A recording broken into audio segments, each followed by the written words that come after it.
We have already done the overview of the DAS algorithm, and we have already seen there are 16 rounds, and also we have viewed that the plain text block we divided into 64 bits here, and also from the 64-bit key size we reduced to 56 bits keys. We subtract 8 parity bits and then we get the 56 bits key here. So for each and every round we have to generate the subkey from the parent key, and that K1 up to K16s are all different. Okay, they are all different and they must be different. And if you look, so in this topic here we will discuss what is inside that particular round 1 here. So each and every round we have round 1 up to 16. So each and every round, what are the content of that round here? What are the content of the round and how actually the key are supplied? Means that subkeys K1 up to K16 are supplied from the parent key here. Okay, so keeping in mind the size of the key and also the size of the plain text, so let us see what is inside that round 1. If you look at this DS algorithm, that particular 64-bit plain text we divided into two parts, the left side and the right side, like we did in the Feistel structure here. This is the left side and this is the right side here. Since I'm taking the IAT block, so this is the IAT block here. Okay, this is the IAT block here. So in the left side we have 32 bits and in the right side we have the 32 bits here. Okay, so that particular 32 bits, if you look at the Feistel structure, if you look at this Feistel structure here, what actually we do from that particular left hand side and right hand side, what actually we do, we shift directly this the right side to the left side here, right? For this right side to the left side here, L1, L1, L2, and that particular L1 we perform some operation, we perform some XOR operations here, right? And that we keep in the R2 here. But before that we also perform the F function. Okay, F function supplied with key. This is the process to be done here. So similar procedure we followed here. This right hand side, if you look, we shift to the next left hand side here. All these 32 bits are shift to the left hand side. So then for the next step, the L1 is complete now, but the R1 is vacant. So we have to fill this vacant number of bits here, 32 bits here. So how actually we do? From this will undergo some expansion table. Okay, so we'll look into picture what is this expansion table here, or E table. After that, once we expand this table, okay, once we expand this one, then 32 bits will become 48 bits here. Okay, so we'll see later on how actually we perform the expansions here, but you just see by expansion we write in this manner here. Okay, the ending side is expanded here, and for compression we write in this manner here, the end side is compressed here.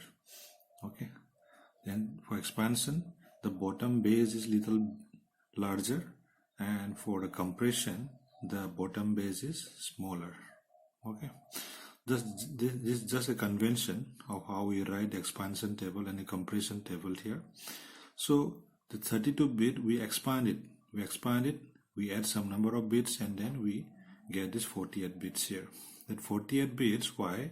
Because the key supplied from that particular parent key, they will supply in terms of 48 bits here.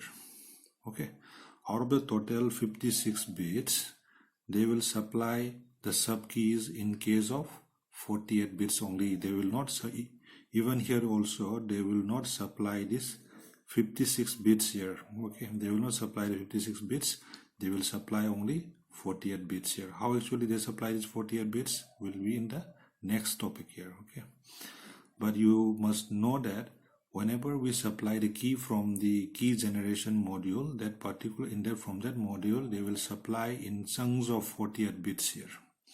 Okay, in chunks of 48 bits, Therefore, it is compulsory when we perform the XOR operation, 48-bit key is already supplied here. So we cannot do the operations with 32 bits here, right?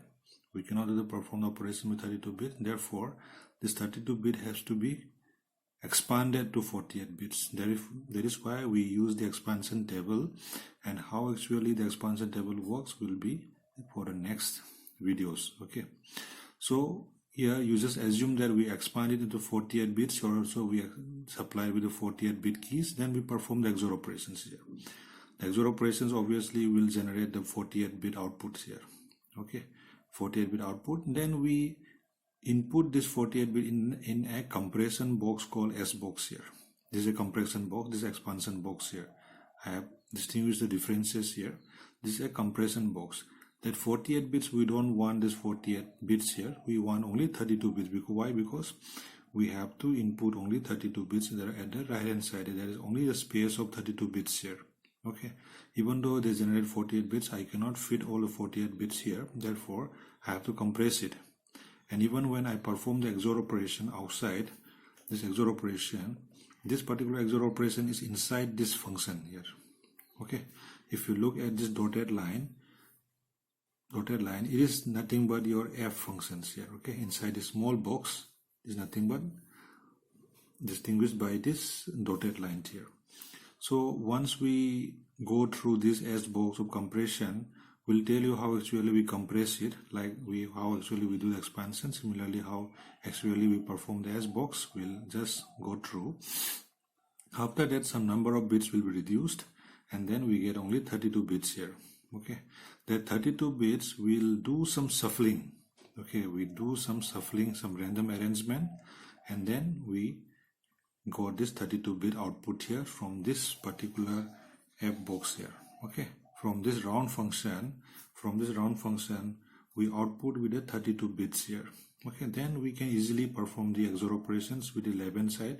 With 11 side is 32 bits here. Okay, XOR operations, and then you get the 32-bit XOR, 32 bits right hand side here. So now we already fill the 11 side, and also now we fill the right hand side here. How actually the expansion works, how actually the S box works will be for the next video. But see, if you look at this particular key generation module, this I told you that out of the total 64 bits parent key, we subtract 8 parity bits, so we have only these 56 bits here. So if you divide 56 by 2 into two parts, we have 28 bits here, and then we have 28 bits at the right hand side here. Okay, since I have already written as L and R for the plain text, so I have written as C and D here. Okay, it is also the left hand side and then the right hand side for the keys here. Okay, so after dividing them, we perform some shifting operations here. That shifting operation is given by the number of rounds. Okay, out of this 28 bits here, they will perform certain shifting operations. So we have already seen how much shifting will be done. For round 1, we will perform only one left shift.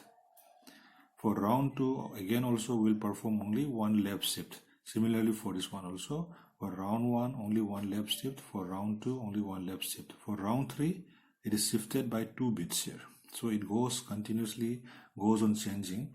So therefore after shifting, we are not adding or removing any number of bits. So the total when we input will be again 56 here. Okay, 56. What is the diagram you seen here? The diagram we see here is a compression box like that of the S box, but it's different from this one. A predefined compression box will be given like the table I have shown you as PC2 in the previous video. So like this one, we have generated, we have a particular 48-bit positions, that only that 48-bit position should be filled from this 56 bits here, and the remaining bits that is not mentioned in that particular table will be removed. So in this case, how we actually generate this 48-bit keys here, there will be K1. After that, they will go for the next one here. Okay, where from after shifting, not after compressions here, after shifting. So if you look at the diagram, it comes directly from shifting here, left shifting and right shifting here. Then again they will follow the next step here of again left shift, and then perform again the compression or the permutation switch 2 here. So this is how inside a round 1 how actually they work and how actually they supply the keys here. Okay.